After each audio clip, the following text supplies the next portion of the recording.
this my testimony. Yeah, this my testimony. I'm running through the jungle and they tryna make me fumble. But mama, she made a king one of the grace, so I don't stumble. This my testimony. Yeah, this my testimony.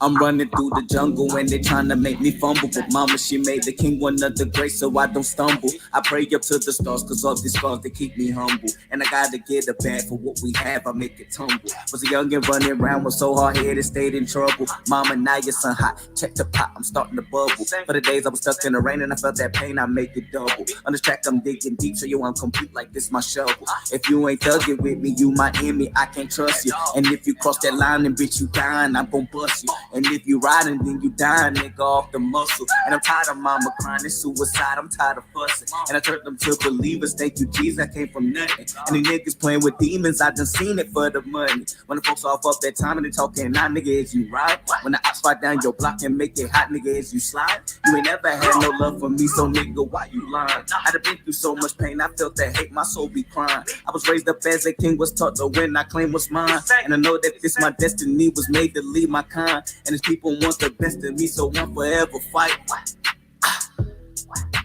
Yeah, this my testimony. On me, yeah, this my testimony. You know, I was raised as a young king, and they never want to see us prevail. They always try to make me fold. But I done been through my trials and tribulations. And through it all, I stood tall and faced them head on.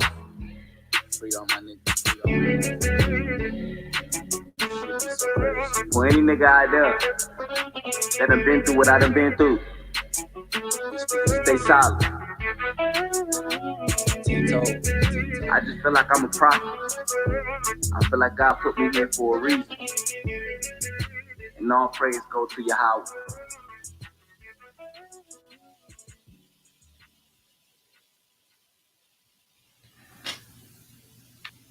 What's going on, YouTube? What's the dealie, yo? What's going on? What's going on, family?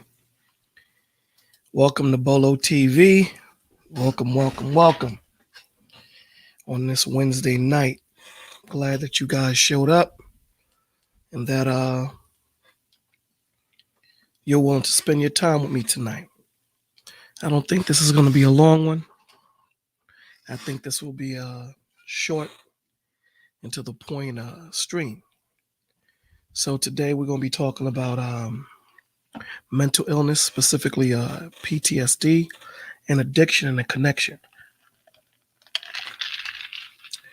How this all connects, and why is there a cycle that we need to get past and that we need to get over, this hurdle, which is no joke. So again, I always thought that PTSD.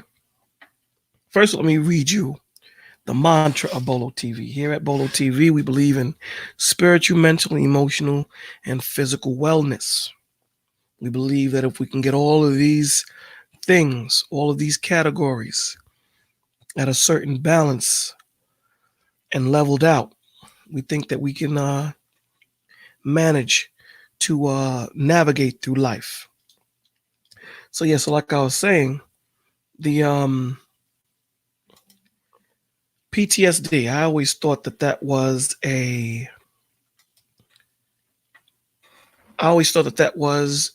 military disease until I started doing some research on it. And I'm looking at the symptoms, and it's far from that. Far from a military disease. Far from you being in the military and that's the only way you can get the symptoms that PTSD has.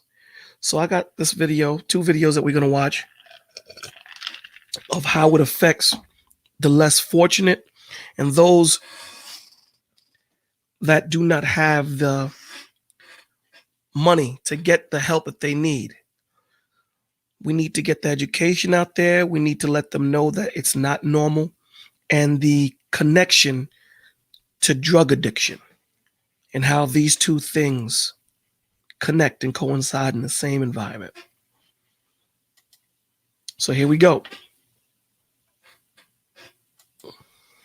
My name is April Pooley, and I'm a PhD candidate in the MSU Neuroscience program.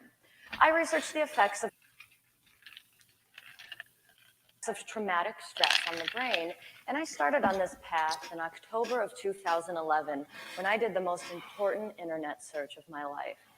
The internet, what some people think is the antithesis of human connection, actually brought me back to humanity when I Googled 4 letters, PTSD, post-traumatic stress disorder. I was in my first semester as a doctoral student when I did this search, and I had heard about PTSD in veterans, but I didn't really understand what it was or why it was such a big deal. And when I learned that it could be caused by a variety of experiences not related to military combat, I was intrigued. Things like car accidents, domestic violence, and rape. I thought it was a war disorder. And when I read the list of PTSD symptoms that day, I was floored because they read like a definition of my own life. Nightmares, hypervigilance, startling at sudden noises or movements, sleep problems, irritability, and the most jarring one to me, intrusive recollection or reenactment of the event in memories, daytime imagery, or dream. Now, this has to sound very familiar because a lot of people in the less economic area of America suffer from these symptoms day in and day out. Day in and day out, they suffer from this. It's a regular occurrence every day. And this is not a black, Hispanic, or white, because all these nationalities live in the hood. PTSD does not look for color. How do we correct this? By getting education, by breaking the cycle that we're in, because this is not normal. Now, I'd heard the word flashback before, but I always thought of it as someone falling to the ground during a thunderstorm or fireworks. But this description of a flashback really hit home. Intrusive recollection of the event in daytime imagery. Every single morning for the 8 years leading up to this moment, I stood in my bathroom for... So, this woman, for 8 years, she was raped. For 8 years, she would stand in her mirror and relive the raping. How many of us relive seeing a friend getting shot? How many of us relive seeing someone get hurt, someone getting robbed, your father beating on your mother? And this is supposed to be normal. This is what we go through every day. This has to stop, and we have to be able to identify and understand that this is not a way to live. No one, no man, no woman, no child should have to live like this. In advocacy groups, and I'm telling you this because this is when my shame and my guilt went away. Shame and guilt are two of the most insidious forces that can take over your life after trauma and destroy your self-worth, your ability to form relationships with other people, and even your will to live. So you see how we always come back to that shame and guilt? You see how we always come back to how it is in the hood? And when I say hood, I don't mean just black and Hispanic. There's white hoods, there's Chinese hoods, there's Arabic hoods. That shame and guilt, especially when it comes to men, is very prevalent, especially when it comes to men. Because again, we're supposed to run through the building. We're supposed to run through the wall. We're not supposed to cry. We're not supposed to hurt. We're supposed to be like RoboCop. Metal. So when you do have that flashback, when you do have those night terrors, when you do have all those symptoms that we saw earlier, and you relive this every day, there's that stigma of you being a weak man if you go seek help. See, women can live in that zone because we afford them to be weak, right? We afford that. But for men, for you to say that you're hurting, for you to say that you need help, for you to cry, they look at you like you a punk. You ain't a man. Because the definition of a man is not to feel, not to cry, not to hurt. That's the definition of a man. Well, I'm here to tell you today, that is not the definition of a man. By far, that's not the definition of a man. The definition of a man, I would think, morally, is the same standard that the definition of a woman would be. Responsibility, love, admiration, respect, character. So you as a man, knowing that something is wrong with you, you are the leader, the guide, the protector, the provider. You're supposed to get help. How can you help somebody when you're broken? Hurt people hurt people.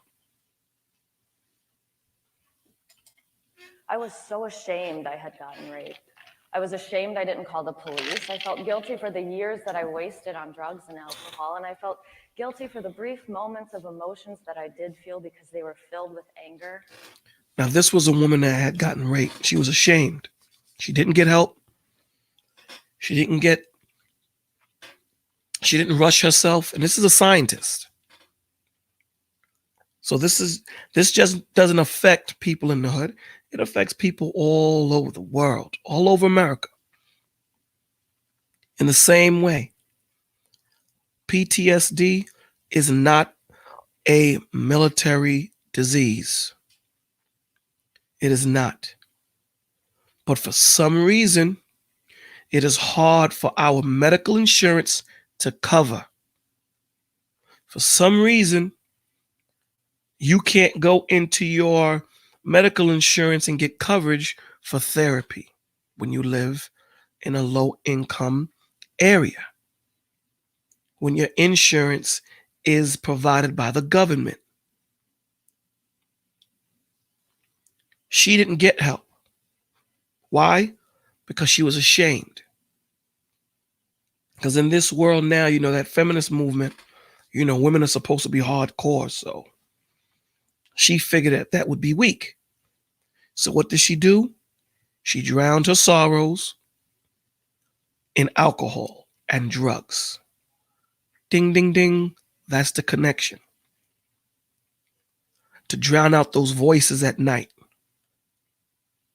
To drown out those night terrors. To not wake up in sweat.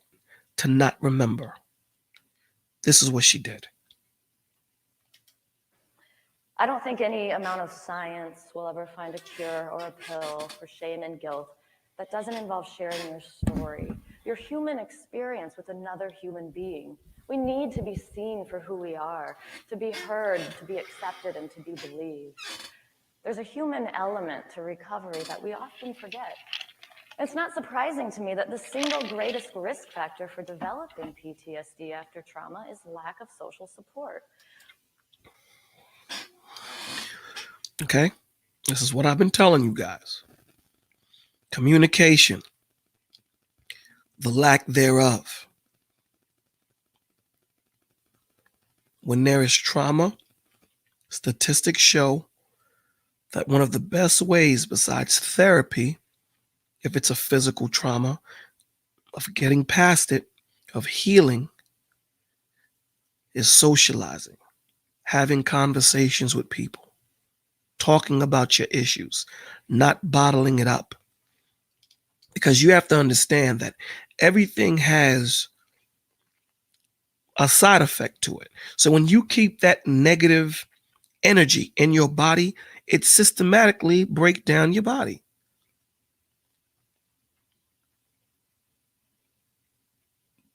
This is not new. Stress breaks down your body. What do you think PTSD is? What do you think night terrors is? What do you think horror is? What do you think reliving your traumatic situation? What do you think that is? That is stress, anger, sadness. These are all forms of stress, and they break your body down. You have to release it. And the way you do this is by communicating, getting help, letting you yourself know that this is not normal. Living this way is not normal. Not drinking, not smoking, not shooting up drugs. That doesn't help your situation. That doesn't get rid of your situation. Yeah, it might get rid of it for the time, for the night. But the one thing you can't run away from is those memories. So if you do not deal with those memories will deal with you. More than any contribution made by one's genes, other biological characteristics of an individual, or aspects of the trauma itself, it's social support that has the largest influence on whether someone will develop PTSD. So you still have a chance where you may not develop PTSD if you have that social support. But when it comes to men, we tend not to have that social support. Why? Because we don't want to talk. We don't want to talk about our situation. We don't want to speak on us being weak. We don't want to speak on us hurting.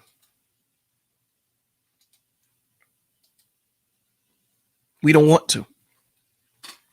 We want to continue marching on like that soldier. No pun intended.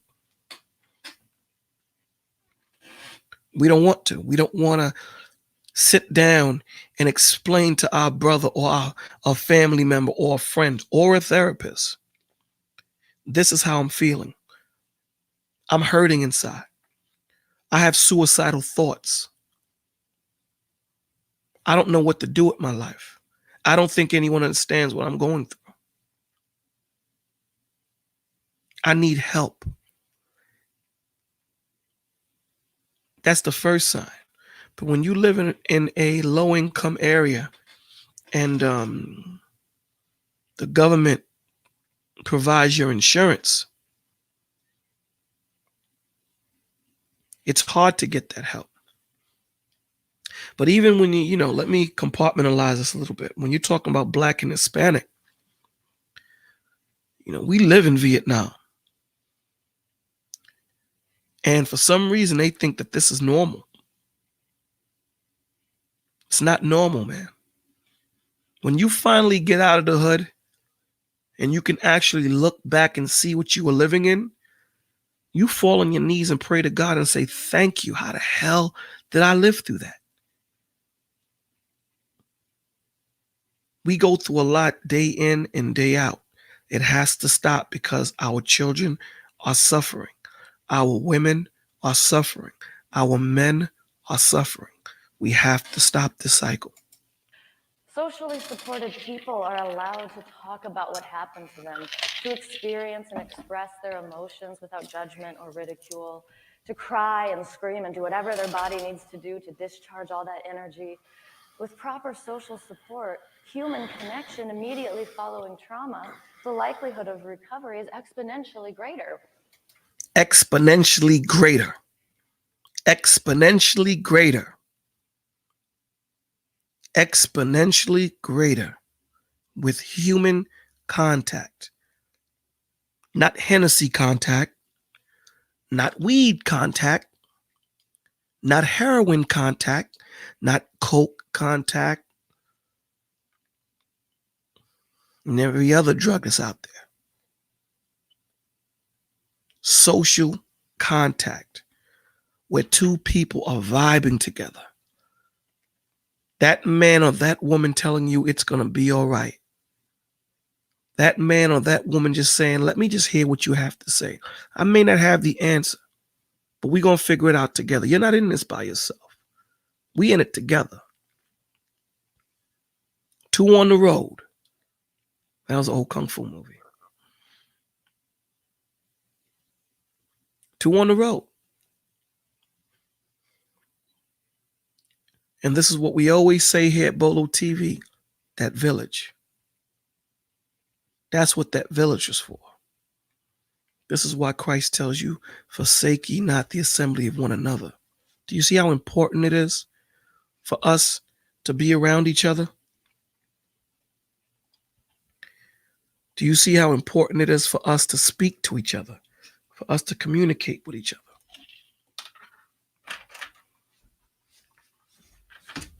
We need to communicate.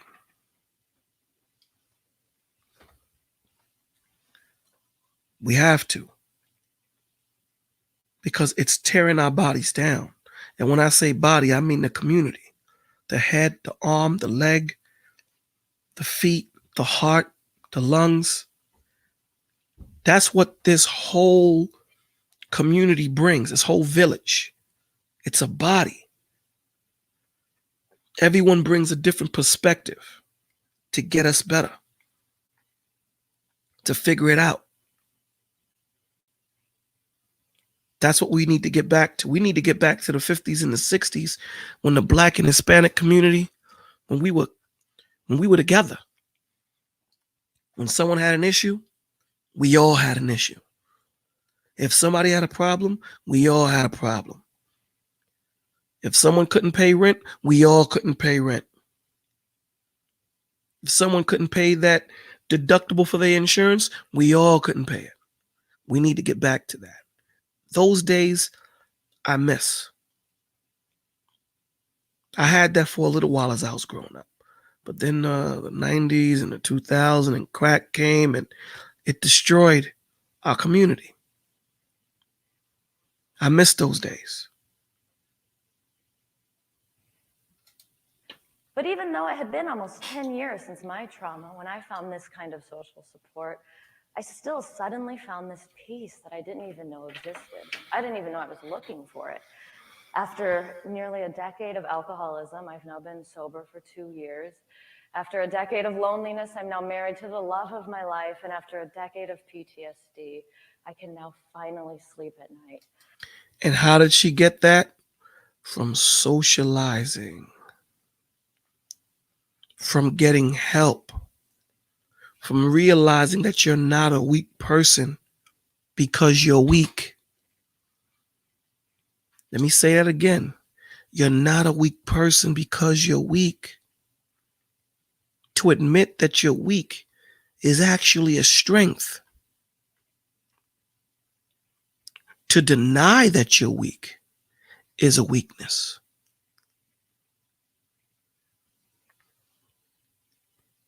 To deny that you're hurting is a weakness. Why? Because you continue to hurt. You have to accept the situation that you're in. Accept it. You're in it. Once you can accept the situation you're in, now you can start to learn of how to navigate out of it.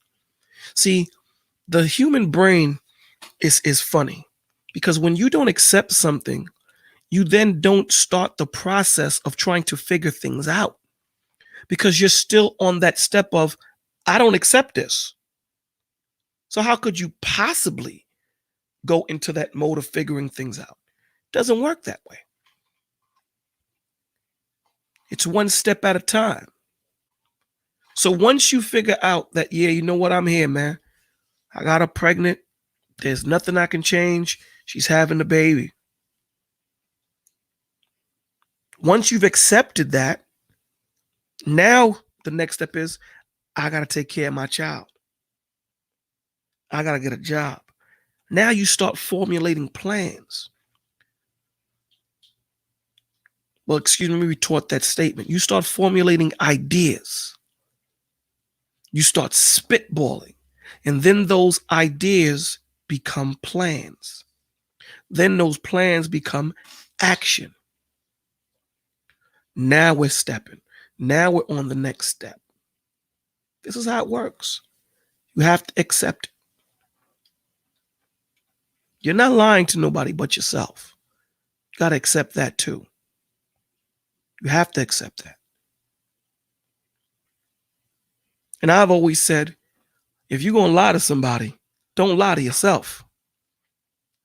The one person you don't lie to is you, because you're going to always be around you. So as it turned out, it wasn't that there needed to be more research in the field of traumatic stress to help me. I needed to find my way back to humanity. But with that being said, even though science and medication alone will probably never fully cure PTSD, I am still chipping away at it because I do believe there's value in understanding how the world around us and within us works. Maybe we can at least find a way to make this journey a little less painful. When I was in it. And the way you do that is not by medicating yourself. Remember, doctors, a lot of doctors, they treat the symptom. They don't treat the illness. They treat the symptom. Okay? So you go in there with a headache, they give you pills for the headache. You still got to figure out what's causing the headache. What's the root of the headache? So what she's saying to you is the drugs is just a part of it. That doesn't solve the problem. That helps me with the symptoms, which are night terrors. I'll read it to you. A mental PTSD, a mental health condition that's triggered by terrifying event, either experiencing it or witnessing it. Symptoms may include flashbacks, nightmares, and severe anxiety, as well as uncontrollable thoughts about the event. But let me hark on this one statement right here that I want you to look at. Well, you can't look at it, I'm looking at it. It says here, either experiencing it or witnessing it. So you can get PTSD by witnessing something traumatic, by witnessing your friend getting shot, witnessing your friend getting hit by a car, witnessing your friend getting bit by a dog. So it doesn't only affect the person that it happens to, it affects the person that's watching it. And I thought this was a military disease, a military sickness. Hey, Beverly, I thought this was a military illness. It isn't. The conditions may last months or years with triggers that can bring back memories of the trauma accompanied by intense emotional and physical reactions. Symptoms may include nightmares or unwanted memories of the trauma, avoidance of situations that bring back memories of the trauma. We're going to unpack that in a minute. Avoidance of situations that bring back the memories of the trauma. This is what we're living with every day. This is what your president nominees are not addressing. This is what your mayors are not addressing. Your senators are not addressing. Your councilmen are not addressing. Your aldermen are not addressing. This is not a military disease. This is a human disease, and especially if you live in the low-income areas of America. As I like to say, my life revolved solely around my will to survive. But when I was able to shift my focus on a will to help other people, I found peace, sobriety, and love. And I wouldn't have had the strength to do that if it wasn't for the people in my life who helped me first. So again, what did she say? She wasn't able to get that help. Well, I'll take that back. She wasn't able to survive without the people in her family that loved her. If she wasn't able to express the way she felt, what she was feeling. It took 10 years because she was self-medicating, but she finally got there. How many of us right now self-medicating? Whether it be alcohol, weed, crack, cocaine, heroin, and there's a whole other handful of drugs out there that I could name just to stop the hurt. How many of us are going through that? Tonight's the night that you stop. God is talking to you tonight, man. Jesus Christ is talking to you. If you can hear my voice, tonight's the night that you stop. Tonight's the night that Christ puts the spirit of mercy, the spirit of strength to get them demons off you. Tonight's that night. But you got to believe. The will to survive is an innate human driving force, but the will to help other people and make the world a better place is precisely what makes us human, and that's what we should all be striving for. So despite my attempts to avoid connecting with people because I was ashamed of who I was and because I was scared, it ended up being humanity, the very same humanity that I thought had betrayed me, that ended up saving me. Human connection, social connection,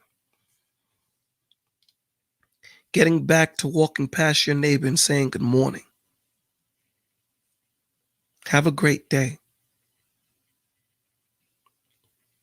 Getting back to that, getting back to knowing who your neighbor is.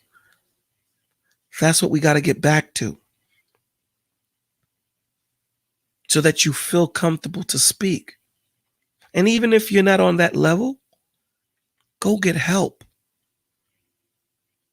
If you're feeling this way, if you're hurting inside because of something that traumatic you've seen or has happened to you, you've been molested, you've been hurt, you need to get help. You do not need to live this way. This is not normal. And what is so sad is so many people live with these demons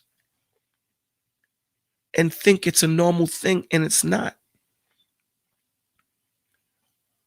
Every stream that I do, I always put the link in the chat. So if anyone is watching and don't want to chat in there, you can always just come up in and we could talk. The hell with the video. We here to save lives. That's what we here to do. We here to change lives, change the social construct. We're here to be that arrow, the head of that arrow, to pierce that hardness in society that we can't talk to each other. That's what we're here to do. And I am so grateful for every person who has told me that my blog post or my book gave them the courage to face another day, because that's what this is all about. Using all of the resources we have, whether it's the internet or medication or counseling or science or art or music or yoga, to bring the people who have been so traumatically severed from humanity back to us, because each and every one of us matters. And I have to end with a picture of my family, because without them, I would not be here today. Thank you. So the most important thing that I need you guys to take from this video is a woman that was raped, who cut herself off from society, made her way back to society. And how did she do that? By social connections, by connecting socially, by connecting, talking about her issue. First realizing it took 10 years, but better late than never. first realizing that she needed help, and then realizing that I got to go get help. See, that's the issues that we have. That we have to fight that stigma that is so hard in our community, especially as men.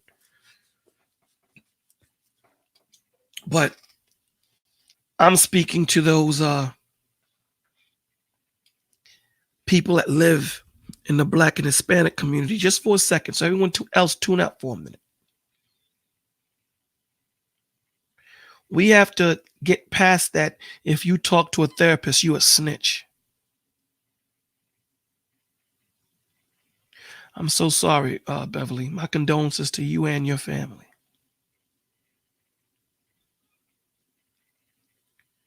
We have to get past that. That if you talk to someone or if you go seek help, you're a snitch or you weak. No, no, no, no, no. No, no, no. Get past that. If your Jordans is dirty, I got to go there.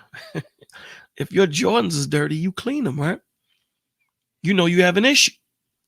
How much more your body? How much more your mind? How much more your spirit?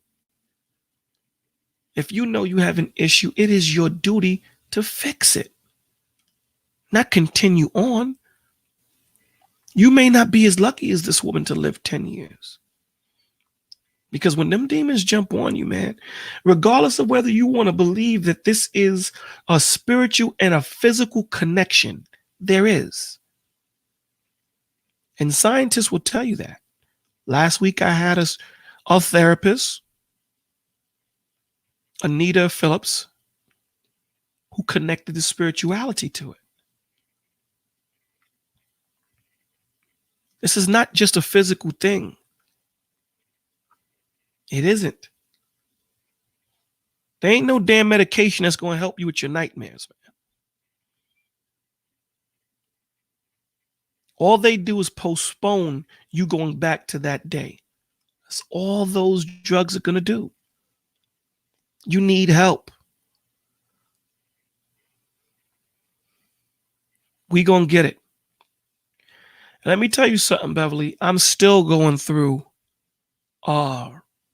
depression with my mom's and my son's death. So I understand it. I get it. I'm much better, but I'm still broken. So I totally understand what you're saying. So we, knowing that we are sick, it is our duty to get help. We have to do this. Now, this video was the effect on adults because she was an adult.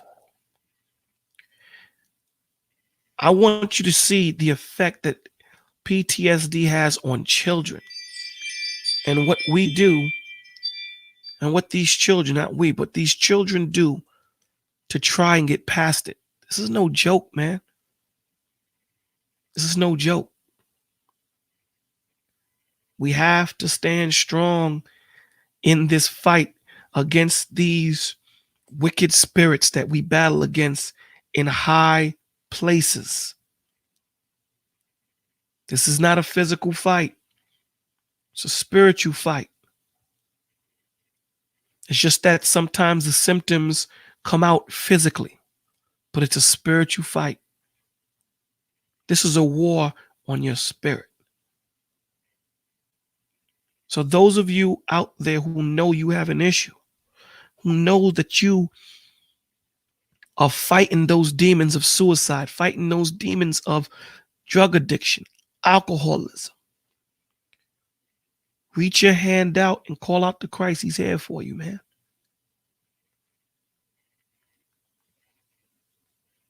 Now, Christ is going to help you with your spirit.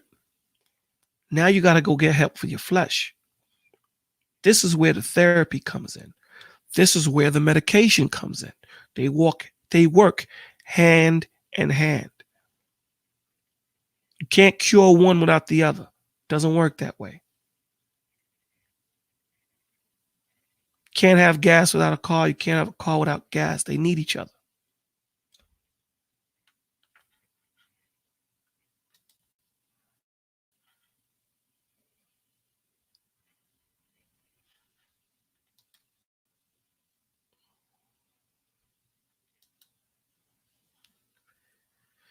This is PTSD and how it affects our children.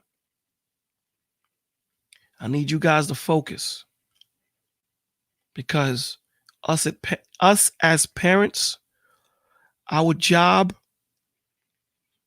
is to protect our children.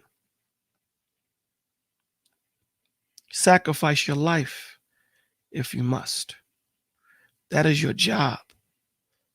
Your job is to do everything possible to make sure that your child has the education and the information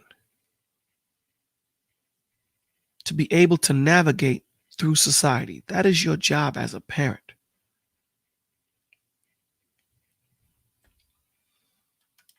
How many of you know people that have been injured or have died because of gang violence who are your age or who are kids?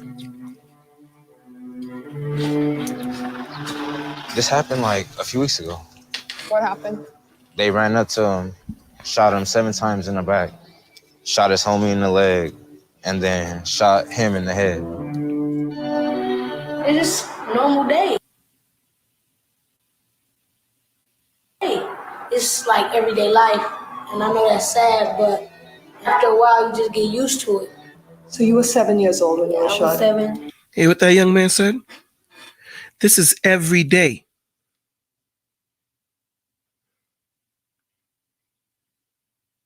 In your life, you just get used to it. That young man can't be more than 15, man. This is so unfair. There's no reason why a 15-year-old should be saying that this is something that happens every day and you get used to it.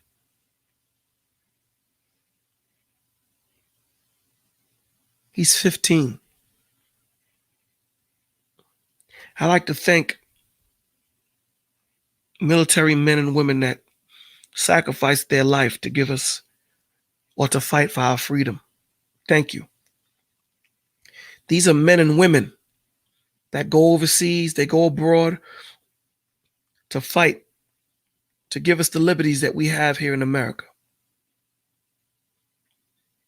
These are men and women that have been trained by our government to go protect our liberties for us to function in this world. This is a 15-year-old damn child that has not been trained.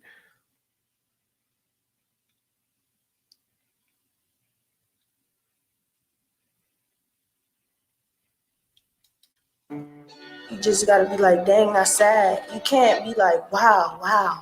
Like, it's too many wows. 2 weeks ago, we had about 6 shootings in one day. I mean, it was all starting at 10 o'clock in the morning. I mean, you hearing somebody take their last breath? That's a sound that never leaves you. I just want the community to look like when people forget about it. This is how it became Death Alley.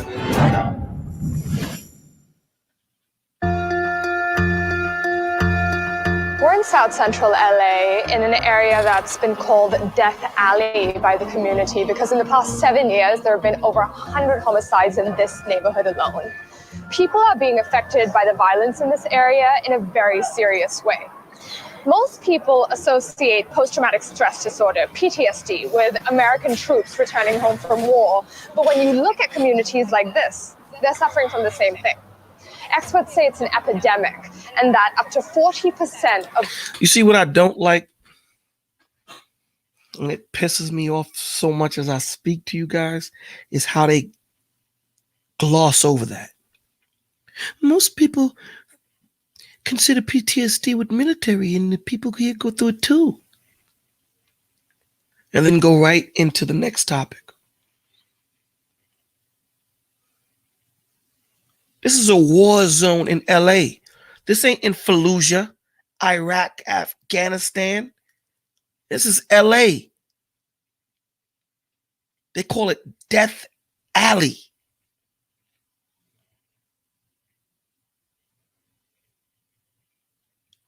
We got to do better. Hell yeah, they need help. We got to do better.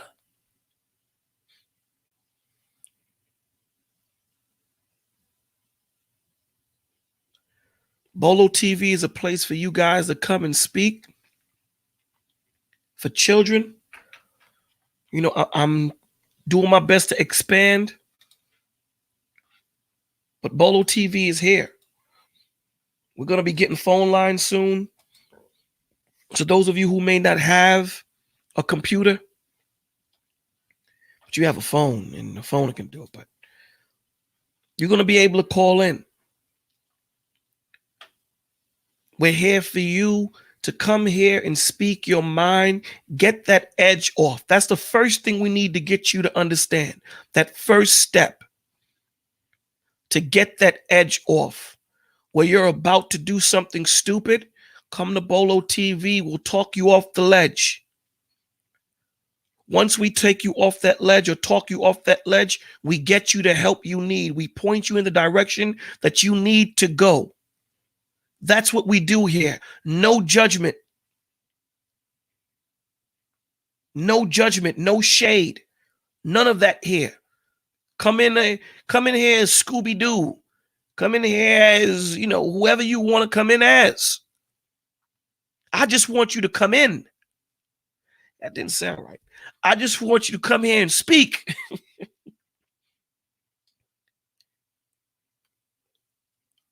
I want you to know that you have a place that you're safe. Men, women, children. Urban poor in America are dealing with PTSD. South Central's South Vermont Avenue. It's the blood-soaked battlefield for at least 6 gangs that claim the area as their own. It's called Death Alley because it has one of the highest homicide rates in Los Angeles.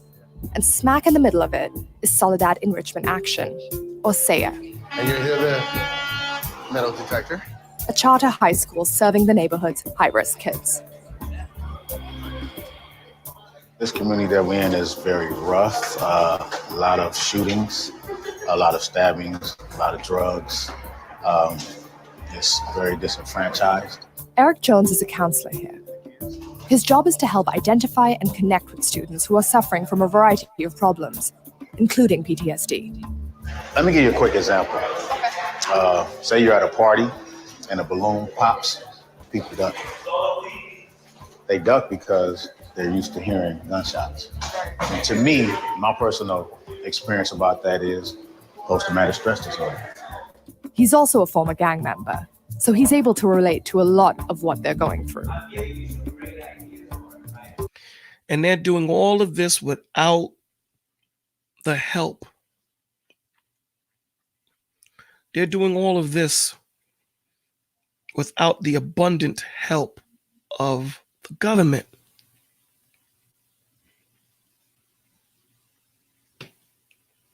I see war veterans homeless.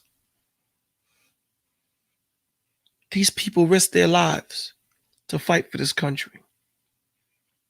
And they can't find a job. They can't find housing. This is unfair. It's unfair. But yet, you spend billions of dollars every day or every year on the military. You give billions of dollars to Israel, to all these other different countries. But here, we got to go through all this damn red tape. All this red tape.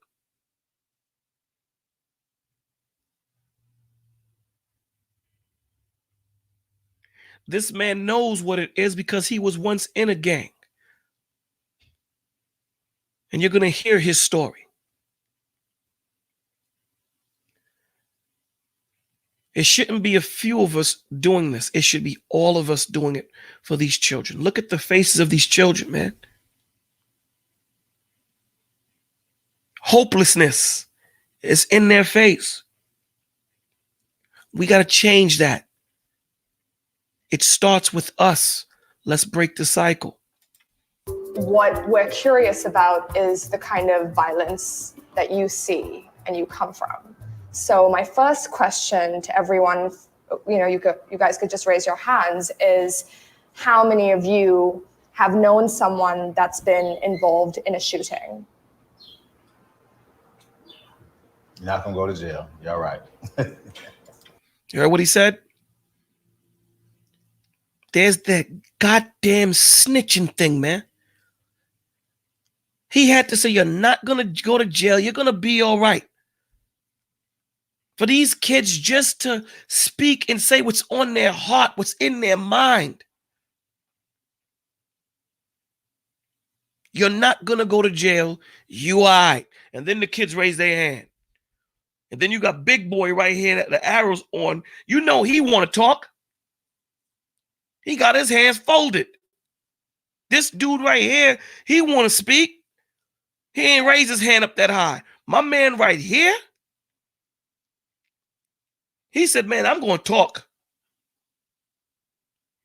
I got some things I got to let off my mind. These kids want to speak.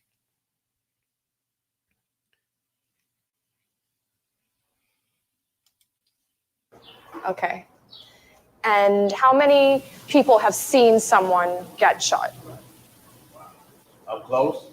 My mom's brother was affiliated with gang members. He wasn't a gang member. And he was walking down the street with my... You know, she had to say that right there. My mom's boyfriend, you know, she had to say that. He's affiliated with gang members. He wasn't a gang member. Dad's brother, and he got shot in the back with a shotgun. I was like, with my brother, it was like 5 or 6. I don't know. We used to go to the park all the time, and it was just these game bangers. They came, and then like they just started shooting. The dude was sitting right there, and then it was like we was all standing right there, like we was trying to run. And then the dude just shot the other boy. He was like probably like 15. He shot him in the back of the head. He was just laid out right there, and then we just. You notice how easy she's talking about this?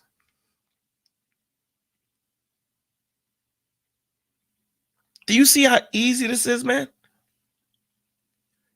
These little kids are talking about people getting shot in the damn head, and they speak like effortlessly.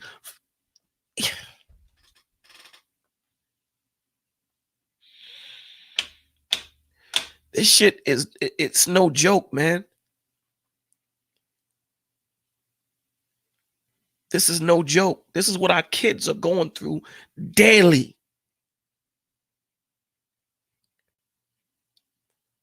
We got to stop the nonsense, man. As grown-ups, we got to stop and rally around our children and let them know we love them. Stop the nonsense. The fighting in the streets, the killing each other, the drive-bys, excuse me, the shootings. We got to stop this. It's all ran. Like, Do you ever have nightmares or think about that? I can still see it sometimes. That's pretty traumatic. You know, you standing next to somebody and they just get hit like that. Is anybody still affected by that? Or are you guys just kind of numb to that? Like, you know what? It happens. Okay, I'm glad it didn't happen to me. I don't know. I could be wrong, but it seemed like you guys not that traumatic to you. Like it's not really affecting me, or it's like it's something I'm just keeping it out of my mind so it won't mess me up. It's like everyday life. That's the type of environment we're in. How old is this kid right here? This kid can't be more than 14, 15 if that. He looked 12.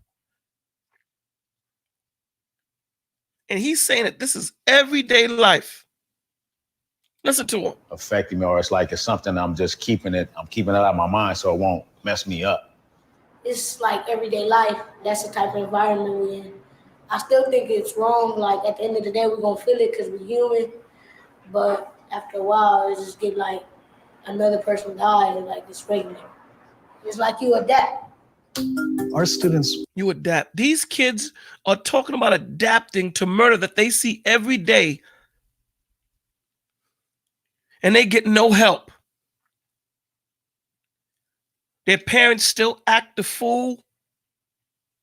They get no help.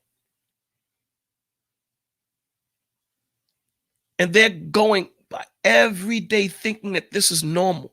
It's not normal. And then you know what happens? They succumb to the cycle. They become that which they didn't like. We have to protect them.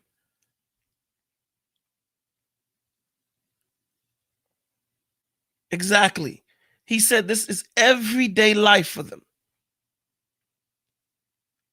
Again, thank you, military men and women that go overseas and fight for our freedom. But you got to be 18 to go. 18.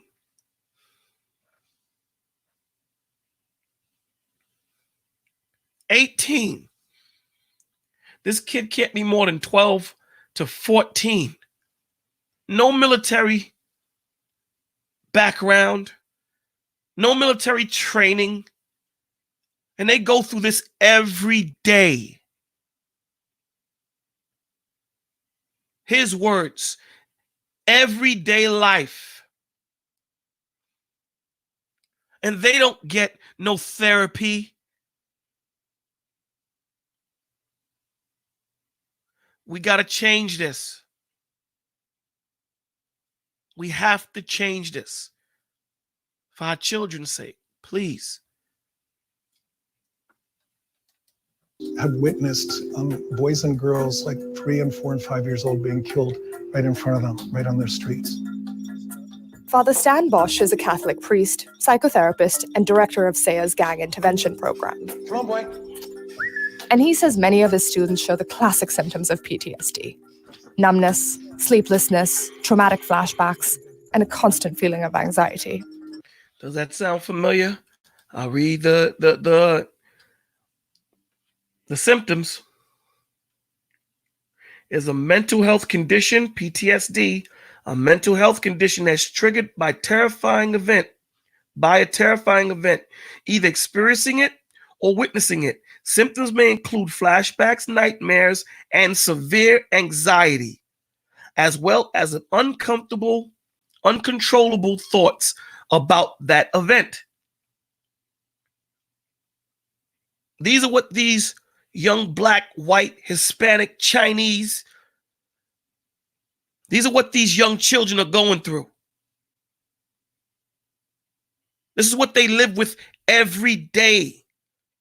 And to quote, everyday life.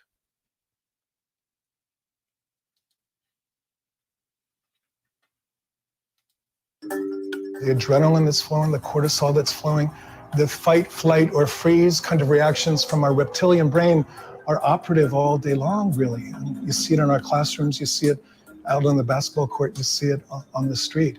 And here's the crazy thing, too. These kids are so young. Look at their age. They don't even know how to experience. They haven't experienced life. So their minds don't know, has no clue to how to process this. You had a woman who was raped as an adult that had a hard time processing this. How much more a child that goes through rape, being molested, watching a murder, or themselves being shot.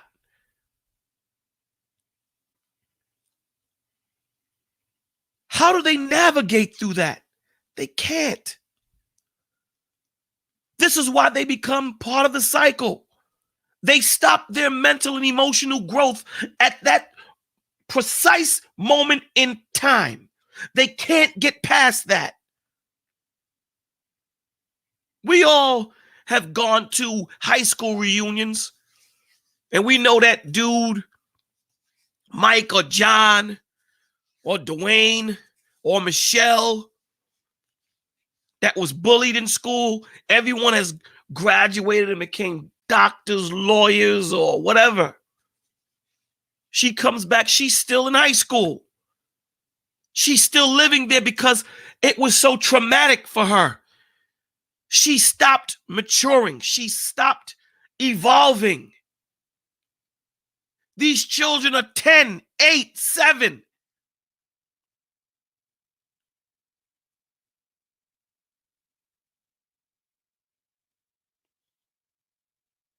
And we as parents go on every day thinking that they're okay. They're not okay.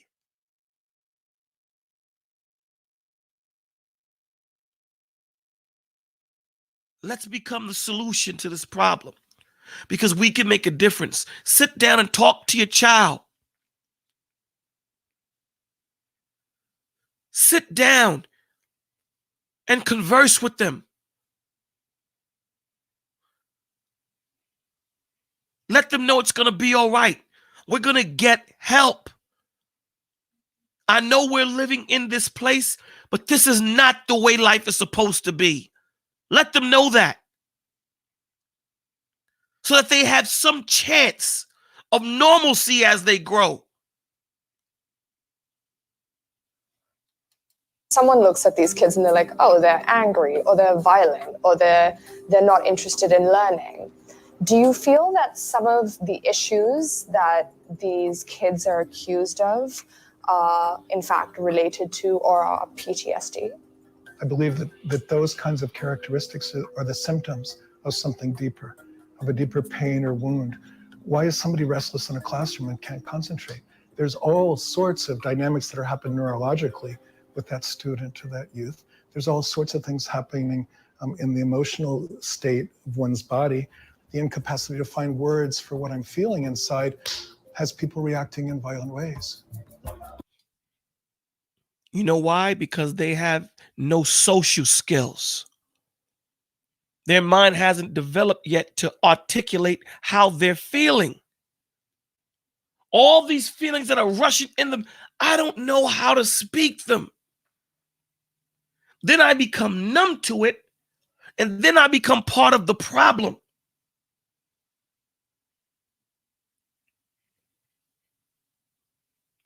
We are supposed to stop this, not continue it.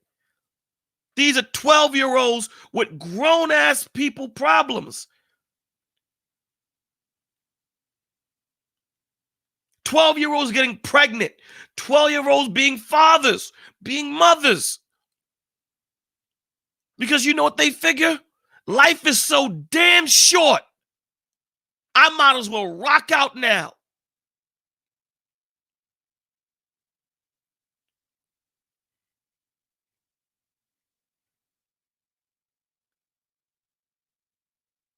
We're their parents. Our job is to protect them.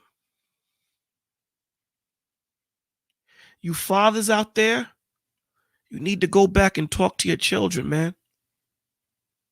I know you may have problems with the moms, but your little man child and your little woman child, they need you. You women, you need to be more attentive to your children. It's not about you anymore. When you bring a little child into this world, it's about them. You fathers and mothers better understand that it's about the child, no longer you. You gave up that right when you brought that child into this world. Research by the US Centers for Disease Control and Prevention found more inner city children suffer from PTSD than soldiers returning from war. And in communities with high rates of sufferers, it can become inner city children suffer from PTSD than soldiers returning from war. You heard that? Let me play it again. And in communities with high disease control and prevention found more inner city children suffer from PTSD than soldiers returning from war.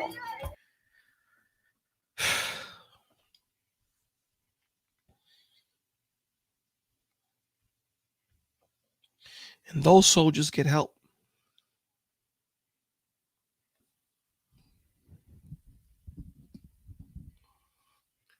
Those soldiers get help.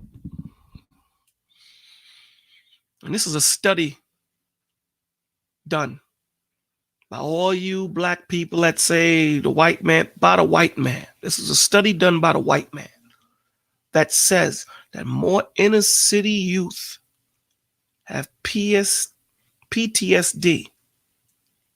than military.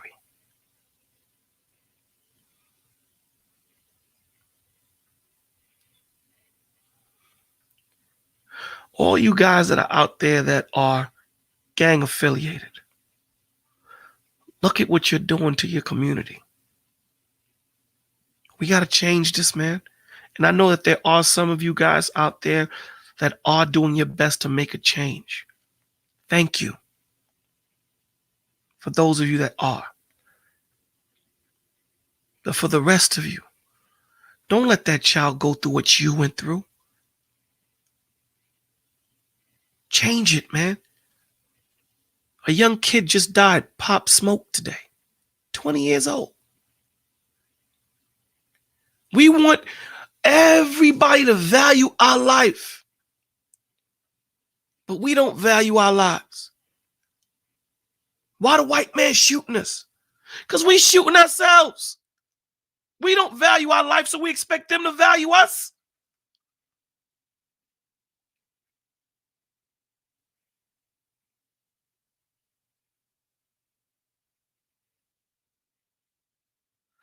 Let's stop it. Let's say no more. No more.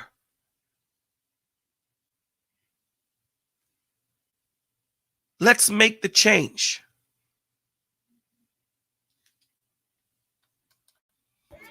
And in communities with high rates of sufferers, it can become a serious public health issue. People are on edge, and one accidental bump, one wrong look, the color of the t-shirt you wear, can spark a new wave of violence. Let's roll. I ain't gonna mean that roll. You hear that? A bump, a look, a color, the way you speak may spark something off, and someone is going to die because of the. And we talk about value and other people valuing our life.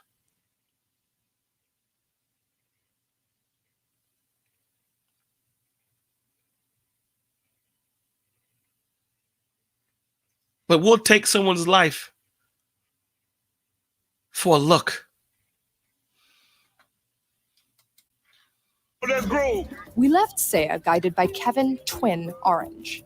He's also a former gang member now working to prevent Me and my violence. team, we stand out here and try to watch the temperature. Right now, he's making sure students make it out of school and away from Death Alley safely. When these kids step outside of school, what are the risks they're taking? But first, of them getting killed and them getting robbed. Them two right there. You know, normally it would be droves of people just hanging out when they get out of school. So now we make them leave. So they want to stand on the corners and be targets if somebody come through and shoot them. As a member of the Hoover's gang, Twin managed to survive the bad old days of LA's gang wars in the 1980s and 90s. But after being shot 8 times in 2006, he dedicated his life to ending the cycle of gang violence that continues even today. But to do that, he's had to come to terms with his own psychological wounds. I've seen everything. You know what I mean? I done seen best friends die in front of me. You know, I done seen people get killed, people hurt, beat. I done seen it all. You know, so there's nothing I didn't see. I seen it all. And how did that affect you? Like, It made me numb. It made me numb to everything. You know what I mean? It made me numb to everything to where I was like, this was the norm. You don't know no better. You know, you think it's normal. And that's how some of the kids get involved with. They think it's normal, but it's not. We was the one making things the way they were. So we was writing the book along with the lifestyle. So we didn't know. So yeah, Is that not what I just said? That when you're young, you're continuing on this cycle because you don't know? You have no clue because you think this is normal when it's not? This is a grown-ass man, and it's not until he got shot 8 times he figured it out and said that this ain't supposed to, it ain't supposed to be this way. After 8 bullets, that's when he figured it out. Now you know what he's doing? Trying to right the wrong he's done. That's what we all should be doing.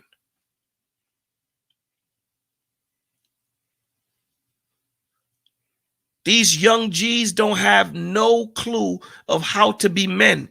They're young men trying to be men. And they're making mistakes as they're going.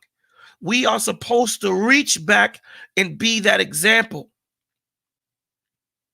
Let's do that. Let's be that. You women, stop being thoughts. Stop being bad examples as mothers. You have a child now or children now.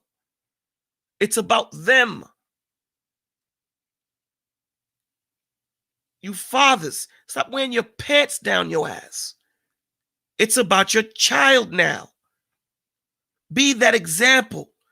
Teach that little girl the love that only a father could give. Teach that young boy what a father is. Be that example for them so that they don't have to search in the street for that.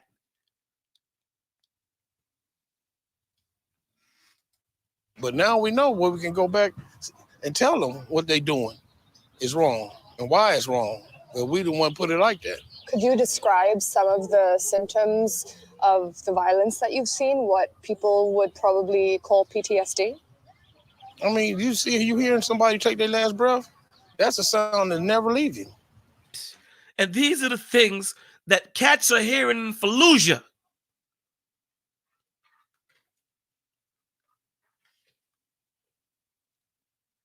These are cats that have no military training. Children, 12, 14, 15, 16, 10, 8 even. What effect do you think that's going to have on them? With no therapy, with no help. I need you guys to like, share, and subscribe to this channel. Our children need help, man. This is what Bolo TV was created for, to give them a platform where they can speak. They can come in here and talk. If they're at that last point where they think they're going to take their life, Bolo TV is here. The community is here.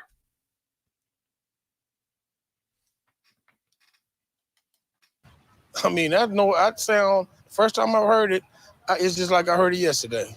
Because it's a sound you never forget. Didn't I say you still live in that moment? You live in that moment. That moment never leaves you. You are traumatized.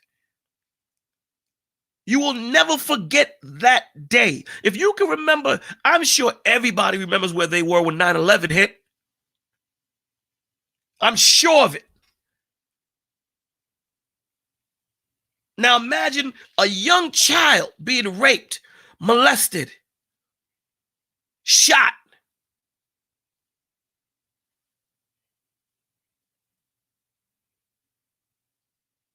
Now what are they going to do?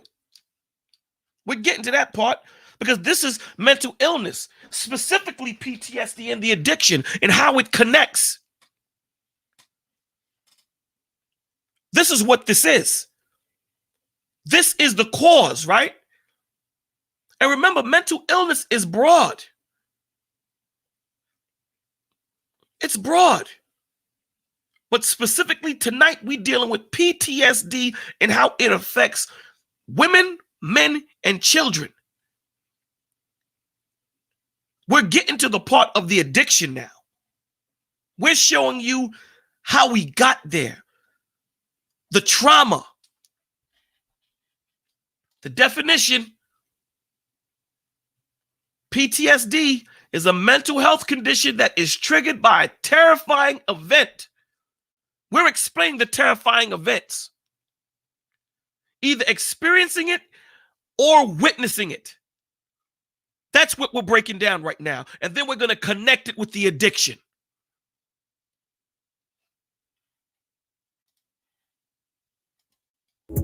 Most afternoons, Twin drives around Death Alley and surrounding neighborhoods, sniffing out and diffusing gang tensions. Today, the streets are empty. A spate of shootings the week before has kept everyone inside.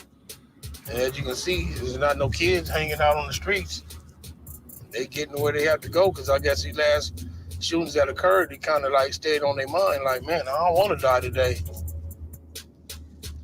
Tell me a little bit about the behavior or the attitude of kids who've seen shootings or who've seen violence. People, they so used to the shootings and ambulance helicopters and just candles on every corner, you know. They think that's the norm, because that shootings, helicopters, ambulance, police. That sounds like something out of damn Iraq. And they're used to this.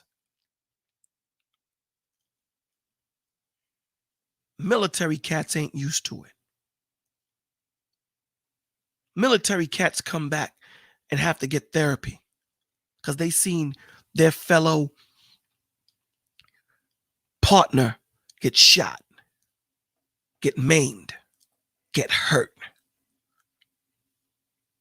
And these are grown folk that have been trained by our finest.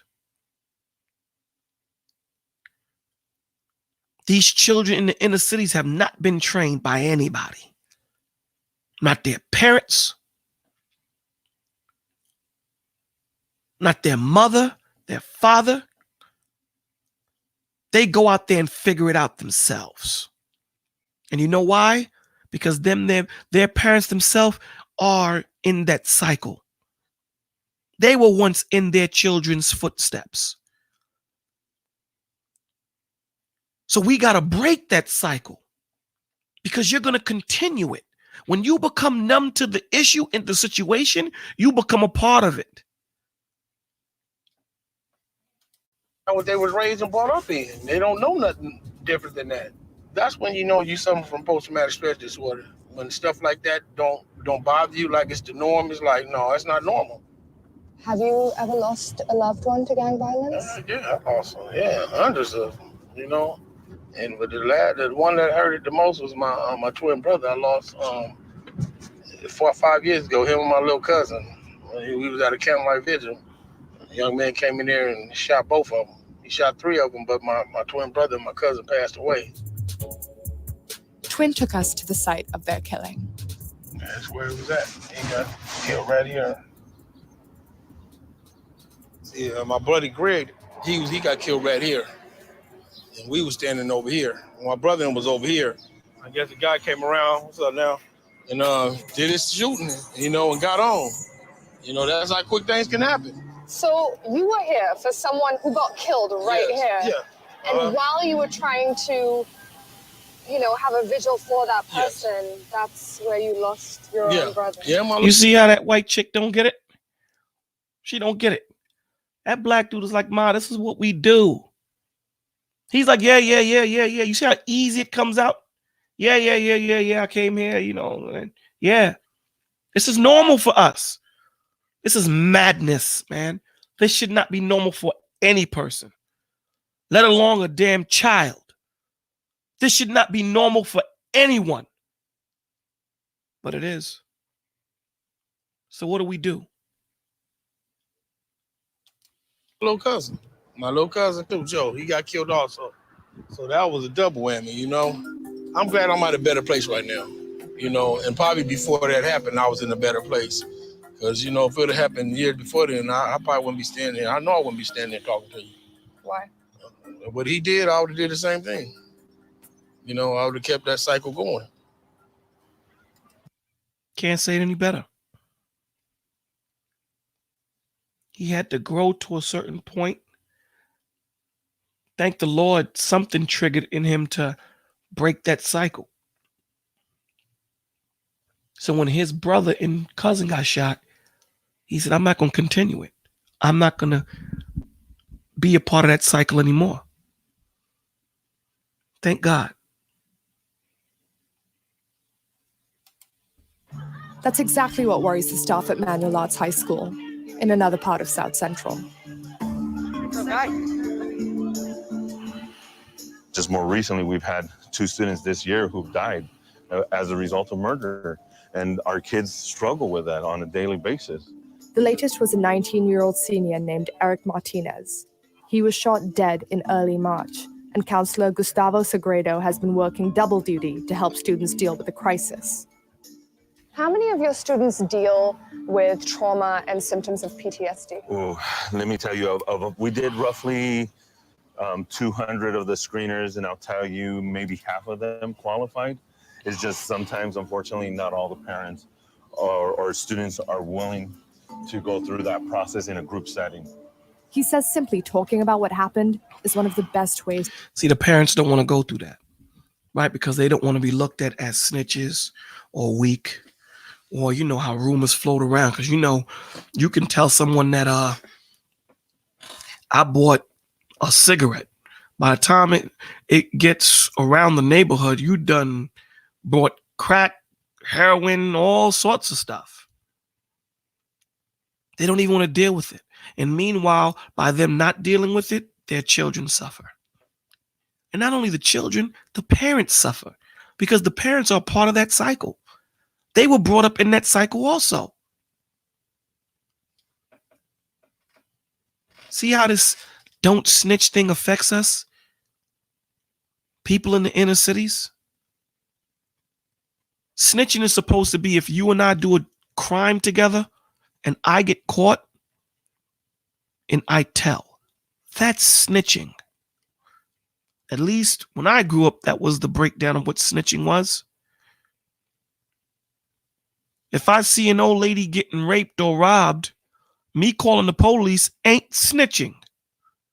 But somehow, that's gotten to be part of snitching. Go figure. To treat PTSD. You're talking about students who are numb, kids who don't want to reach out. Right. So how do you get them to open up? How do you get them to talk to you? I think for me, it's one of the things is being honest with the students about the impact of what they're going through. Because a lot of our students, again, for them, when they see my office and they see the psychiatric social worker, it becomes I can't do this. I'm not crazy, and I don't want people to think I'm crazy. So talking to a therapist means that I'm crazy. Trying to get help equates to I'm crazy.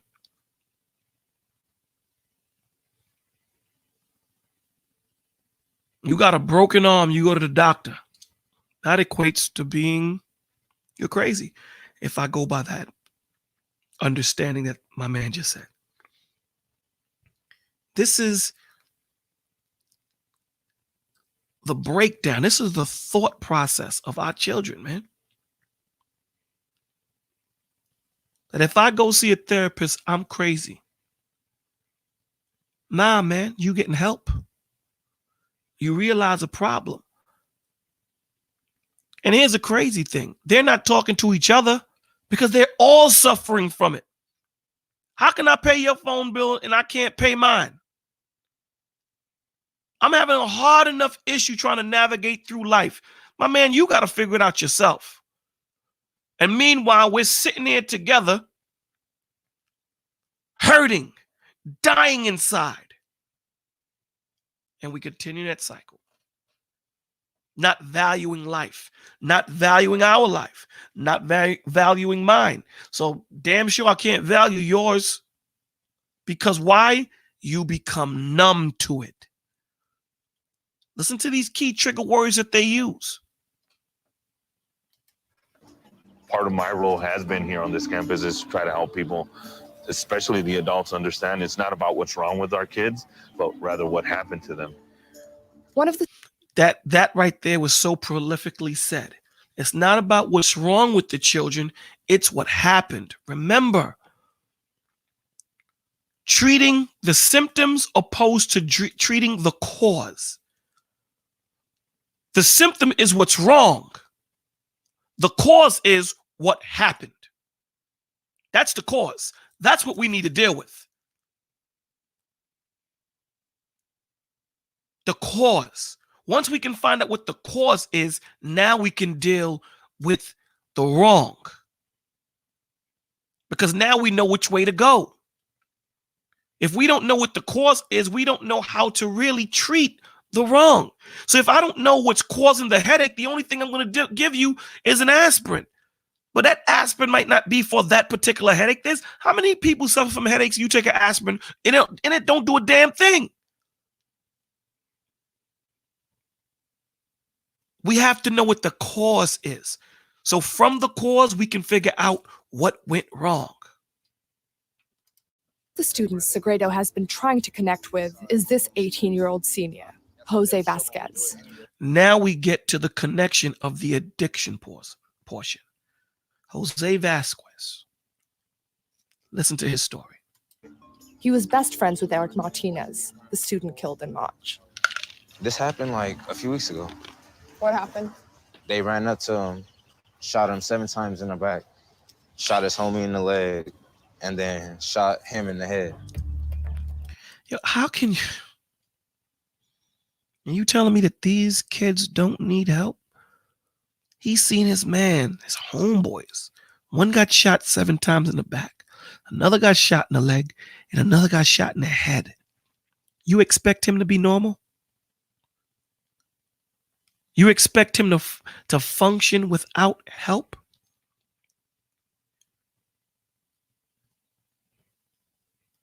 Yo, parents, get your children help. They are suffering, man. Some of them are willing to take their life. Do something. Don't just stand idly by twiddling your goddamn thumbs while another child loses his life or her life. Do something. Get help. Jose just started meeting with the school counselor, but he says he doesn't like talking about his pain. He prefers to numb it. Why do you smoke so often? Well, I smoke because little boy, like, I be going through some problems. So smoking helps? It helps me forget about it for a minute. Helps him forget about it for a minute. Now, what happens when his body becomes numb to that weed and that high? He has to get something stronger. And yeah, Beverly, he is so calm talking about it. These kids, man, are suffering, man. They're suffering. We got to take our thumbs out of our behinds and get this cracking. We need to make Bolo TV worldwide. Like, share, subscribe.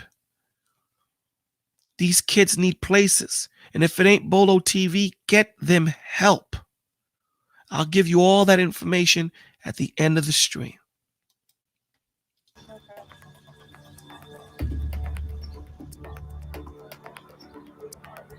Do you ever have trouble sleeping, or do you ever feel like you have flashbacks of violence that you've experienced or seen before? It happens once in a while, but it don't happen all the time. But you do experience flashbacks and nightmares every once in a while. How does that make you feel? Like, I can't feel no type of way about it, really. Like, it happened already, so what can I do about it? It's a memory. I can't change it. See? What's the word that he feels? Weak. I can't do anything. You can do something. Become that change. The reason why he's saying all these things is because he doesn't have the mental fortitude to navigate through it. This kid can't be more than 16. He hasn't seen life. He hasn't experienced life. He hasn't. You want him to process death? Not just any death. One guy getting shot 7 times, another one getting shot in the leg, and one getting shot to the head. You want him to figure this out? Look at his face. Emotionless. What do you think he's going to become? The same problem in that cycle. Hopefully not, but chances are he will, because he's numb to it. This is all he knows. This is unfair. It is our job to let these children know that there's something greater and bigger for them. Is it hard to stop thinking about it sometimes? Yeah, it's always hard to stop thinking about it. You can't just see something and then forget it in an instant. What kind of violence have you seen? I've seen people get down. I've gotten down with a couple of people. I've seen people run up to each other, shoot them over stupid stuff. I've seen people shank people over because they was. For those of you that don't know what a shank is, that's a knife or a box cutter.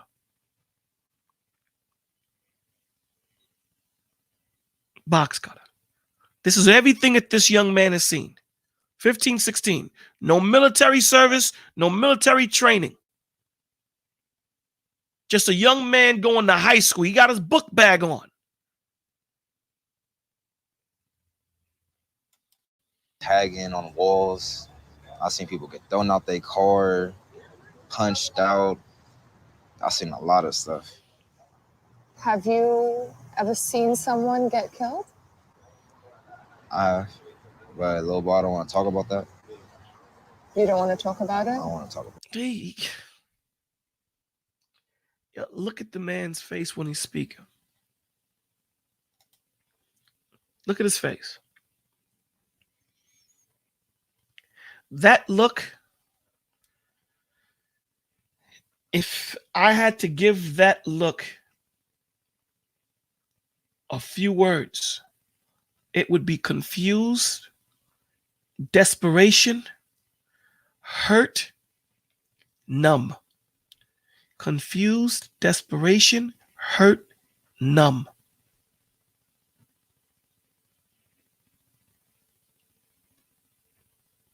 Yeah, shot and loss. He needs help. They all need help. We need help. We have to be our own help. We can do it. We've done it. Let's get that village. But Lil Bo, I don't want to talk about that. You don't want to talk about it? I don't want to talk about it. Why don't you want to talk about it? Because Lil Bo, like, I just don't want to talk about that. Eric, your friend that you lost recently, he was killed. What happens now? Do you know who did it? Do you know what's going to happen now? I'm not too sure, because like I said, people is making rumors and stuff. They telling me a lot, and I just don't know who it is. What will happen when you find out who did it? I don't know. I don't. See, in everything that he's saying it with that face of hurt. Look at him. He's about to cry.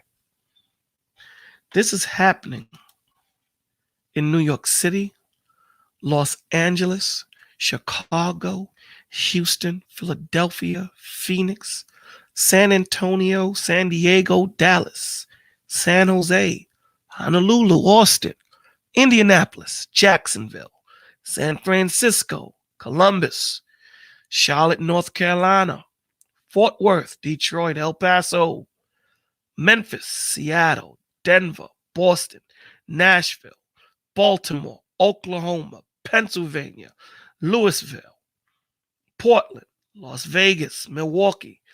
I can go on and go on and go on throughout all of the cities in America. These are the inner cities of America. No military training. Our children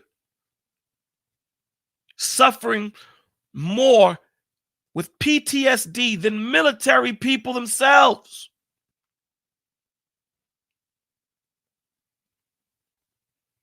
Greensboro, Newark, Henderson, Lincoln, Buffalo, Jersey City, Chula Vista, Fort Wayne, Orlando, St. Petersburg. We can go on.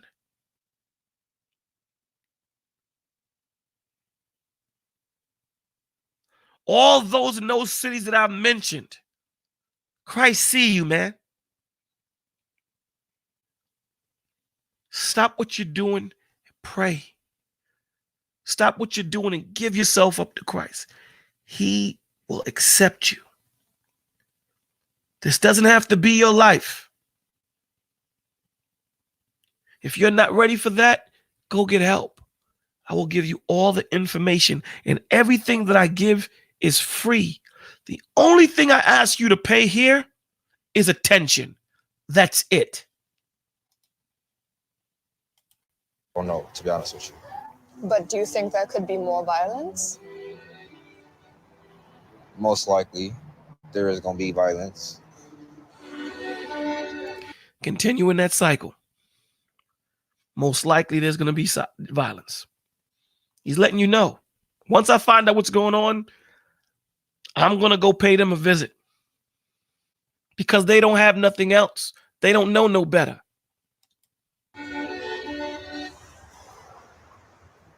It's shocking to me when you speak to the kids in South Central LA that they have the same stories as kids in war zones.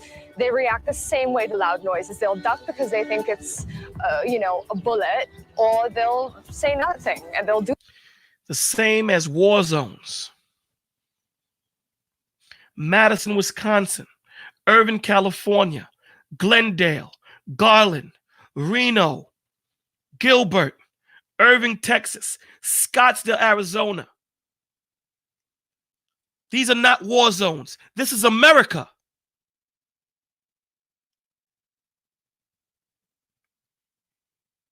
Let's change this.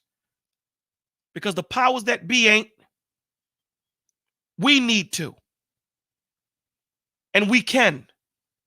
This ain't hard. We can do it.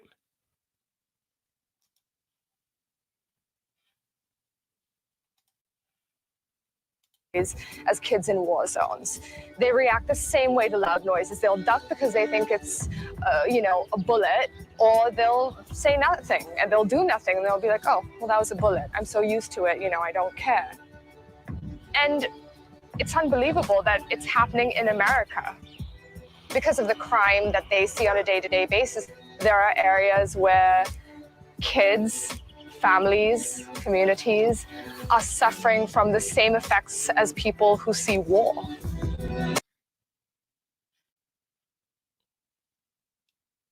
Our kids are suffering from the same symptoms of people that see war in war-torn countries.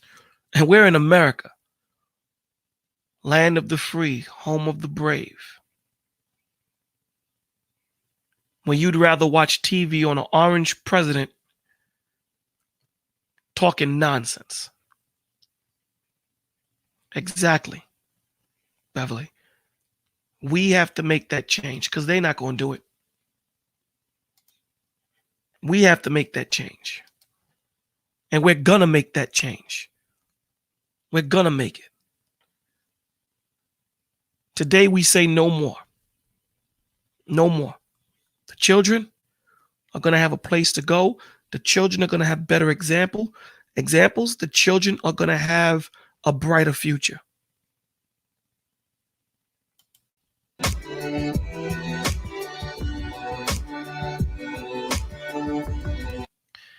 So that's the end of that. So I show you these videos because it's not only educational for myself, it's to give a better understanding of what's going on. That this is something that, we need to understand. We need to understand it. We need to understand what's going on with our children. We need to understand that our children need help. And we have to give it. We have to give it. We have no choice. And we're going to do it. We have no choice. So this is the part where we give the information out. So you're going to have to bear with me because I got a lot of information to disseminate to you guys. For those of you that believe you're at that lifeline and you're going to take your life, I beg for you not to do that. You have this platform where we broadcast every Wednesday and every Sunday. You can reach me at bolotv16@gmail.com. Again, bolotv16@gmail.com if you want some counsel, if you want a consultation. Email me. For those of you that do not want to come on this platform to speak, again, we believe in total anonymity. You don't have to show your face. You have the National Suicide Prevention Lifeline. It's 1-800-273-8255. Again, 1-800-273-8255. The National Suicide Prevention Lifeline. Then you have the Substance Abuse and Mental Health Services Administration. Again, the Substance Abuse and Mental Health Service Administration. Their national helpline is 1-800-662-4357. 1-800-662-4357. It's free and confidential 24/7, 365 days a year. Treatment, referral, and information services in English and Spanish for individuals and families, mental and or substance use disorder. Okay? So that's the National Helpline, Substance Abuse and Mental Health Service Administration, 1-800-662-4357. You have the National Parent Helpline, the National Parent Helpline. Those of you that are parents that are finding it hard to parent. I've been there. I get it. It's not easy. Children don't come with instructions. Being a parent, it does not come with instructions. The National Parent Helpline, 855-427-2736. Again, 855-427-2736. These cats will help you, right? That's going to be our hashtag, no more. No more. That's going to be our hashtag. Thank you, Beverly. That's going to be our hashtag, no more. Hey, Rochelle, thank you for coming through. No more is our hashtag. Let me see all the chat line. Type that in. No more, please, as I give this information out. The National Drug Helpline, 844-289-0879. 844-289-0879. They also have a website, drughelpline.org, 24/7 for drug and alcohol help. All right. We also have the National Association for Children of Alcoholics. Again, the National Association for Children of Alcoholics. Their number is 888-554-2627. Again, 888-554-2627. We also have Big Brothers and Big Sisters of America.org. Big Brothers and Big Sisters of America.org. And those of you who are military family, thank you for your service. Tuesday's Children, they specifically deal with military families. All right. So I'll run through the numbers quickly again if you didn't get it. So forgive me. National Suicide Prevention Lifeline, 800-273-8255. The Substance Abuse and Mental Health Service Administration, National Helpline, 800-662-4357. Big Brothers and Big Sisters of America.org. National Association for Children of Alcoholics, 888-554-2627. 554-2627. National Drug Helpline, 844-289-0879. 844-289-0879. National Parent Helpline. I think this is a very important number. 855-427-2736. For those young parents that are just becoming parents, it's not impossible for you to make it through. 855-427-2736. And for those military families that need help, Tuesday's Children. Okay. Thank you guys. Bolo TV, we believe that we can make a difference as a community. We believe that community and communication, love, respect, no judgment, being there, understanding, just letting the person know it'll be okay. That's what we're here for. That's what we're here for. We're here just to let the kids know, the parents know you're not alone. If you want to come up and you speak, you can. Total anonymity. I don't care what the topic is. If you want to interrupt because you're at that point where you're going to take your life, I beg you, please talk to us. I beg you, please talk to me. Give me a chance. Give me a chance. Bolo TV does work. It will work because we have no choice but to make it work. Like, share, subscribe, spread this. Let the children of America in all those cities that I named, let them know that there's a place that they can go to when they feel that there's no one there listening. Lord God, I beg of you to please help those children that are indecisive of what they want to do with their life, that are thinking about hurting themselves, cutting themselves, thinking about taking their life, taking drugs. Lord God, I ask you to please put that spirit of them for them to hear something, say Bolo TV or something. Someone to reach out to them and say, you can be helped. Have someone reach out to them, Lord God. Please. Lord God, I ask you for that man that is trying to figure out how to be a father. Please let him reach out to Bolo TV or to one of those numbers that I gave to seek help.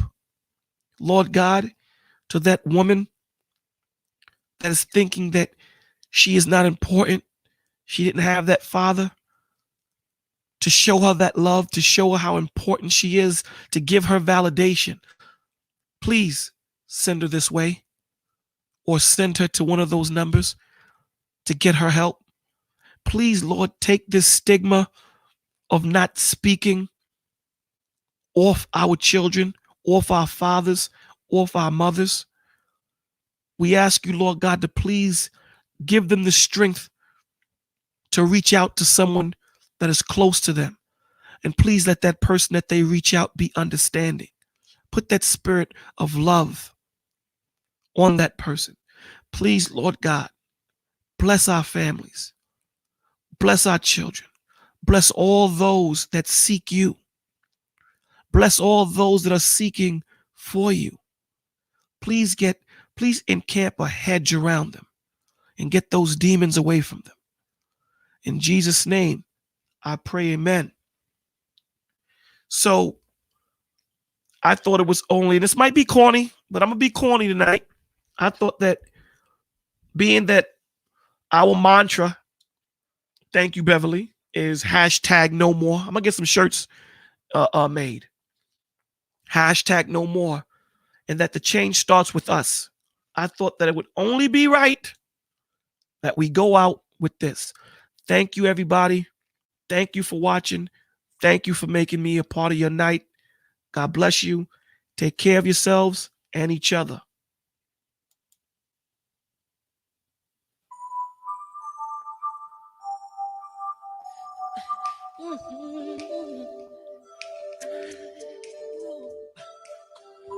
Gonna make a change for once in my life.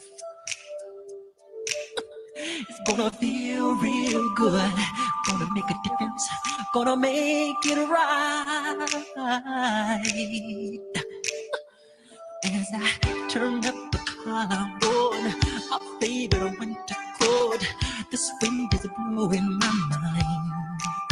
I see the kids in the street, but not enough to eat. Who am I to be blind, pretending not to see their need? A sonorous disregard, a broken bottle top, and a one-man soul. They follow each other on the window, 'cause they got nowhere to go. That's the one I want you to know. I'm starting with the man in the mirror. I'm asking him to change his ways. And no message could have been any clearer. If you wanna make the world a better place, take a look at yourself and then make a change. Na na na na na na na na. I've been a victim of a selfish kind of love. It's time that I realize there was someone home, not a nickel to love. Could it be really pretending that they're not alone? Oh, well, oh, deep is God, somebody's broken heart, and a washed out dream. They follow the pattern of the wind you see, 'cause they got no place to be. That's why I'm starting with me. I'm starting with the man in the mirror. I'm asking him to change his ways. And no message could have been any clearer. If you wanna make the world a better place, take a look at yourself and make a change. I'm starting with the man in the mirror. I'm asking him to change his ways. And no message could have been any clearer. If you wanna make the world a better place, take a look at yourself and make that change. Starting with the man in the mirror. Change his ways. No message could have been any clearer. If you wanna make the world a better place, take a look at yourself and then make the change. You gotta get it right while you got the time. Now you close your eyes, then you close your mind. That man, that with that man, that man, that man, that man, that man, that man, that man, you're the man, and clever. If you wanna make the world a better place, take a look at yourself, then make a change. Na na na na na na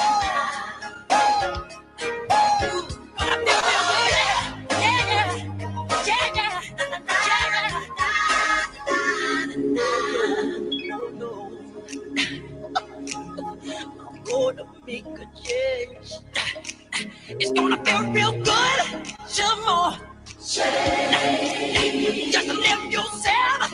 You know, you got to stop it yourself. Make that change. I gotta make that change today. You got to stop it yourself. You know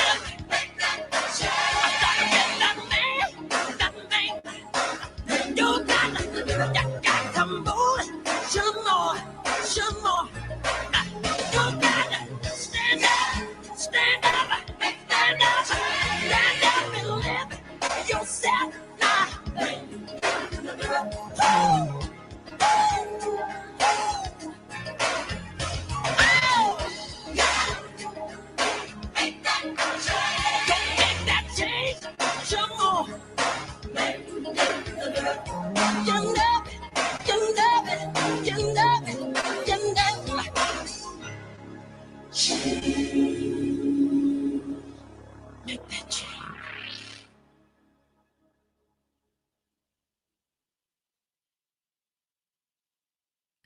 Good night, everybody.